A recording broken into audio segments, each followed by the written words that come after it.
السلام عليكم ورحمة الله وبركاته حبايبي متابعين القناة. احنا النهاردة عندنا جولة سريعة في شارع الخان. شارع الخان حبايبي كله محلات تجارية ومعظمه ملابس بقى خروج وملابس بيتي، ملابس أطفال صغيرة وملابس أطفال كبيرة.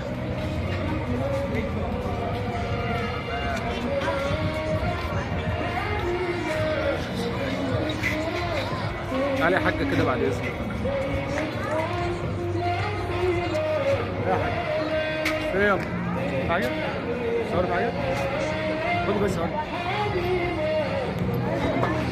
حبايب قلبي يشرفني ويسعدني اشتراككم في القناة عشان القناة تعلى بيكم واعملوا لايكات كتير عشان يوصلكم مني كل ما هو جديد. حبايبي الآن نلتقي في فيديو آخر جديد. لكم مني ألف تحية